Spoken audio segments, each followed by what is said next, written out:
আচ্ছা ভাইরা এবং বোনেরা খুব ভালোভাবে লক্ষ্য করে খেয়াল করে দেখো কি করবা। হোম মেনুতে প্রেস করবা, প্রেস করার পরে বেসেনে যাবা আগের নিয়মে। তো মনে করো এটা বাইনারিতে আছে বা হেক্সাডেসিমালে আছে, এই ফরম্যাটে প্রেস করে তোমরা এটা ডেসিমালে নিয়ে আসবা। তো আনলা, ঠিক আছে। তো এখন দেখো এখানে লেখা আছে কত, 18.40।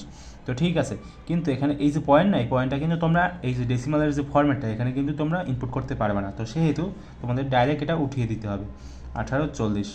তো দিলা উঠিয়ে এখন কি করতে হবে, এখন প্লাসে প্রেস করতে হবে, এরপর 6.72 ডাইরেক্ট উঠাতে হবে। তো সমানে প্রেস করলে কত আসছে দেখো, 2 5 1 2, 2 5 1 2। এখন এই যে দেখো দশমিকের পর কয়টা সংখ্যা আছে, দুইটা না। তো সেজন্য আমার দুইটা সংখ্যার পরে দশমিকটা দিতে হবে। তো ঠিক আছে, এটা শেষ।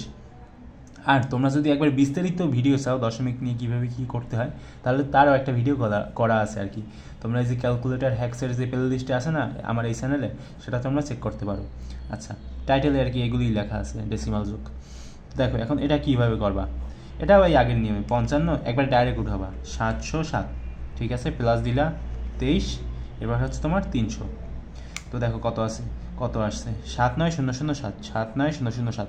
দশমিকের পরে কয়টা শূন্য বলো, মানে কয়টা সংখ্যা, 1 2 3, তিনটে না। তো তিনটা সংখ্যার পরে তোমরা দশমিকটা দিবে, তাহলে শেষ। তো এরকমভাবে তোমরা দশমিকের যে ম্যাথগুলো মানে খুব যেগুলো একবারে সহজ সেগুলো তোমরা এভাবে করে ফেলতে পারো। এখন বিষয়টা হচ্ছে কি বলো তো, সাধারণ যোগ বিয়োগের যে নিয়মগুলো না সেগুলোর মাধ্যমেই মানে সেগুলোর মতোই এগুলো একবারে ইজি। তো দেখো এই যে 6 7 8 6 6, 6 7 8 6 6, প্লাস আছে তোমার 5 6 7 8 8, এগুলো কিন্তু একবারেই সহজ। তো দেখো সমানে প্রেস করছি 1 2 1 2 4 6 5 6। তো এটা হচ্ছে উত্তর। তো এরকমভাবে তোমরা যোগগুলো করতে পারবা। ওকে।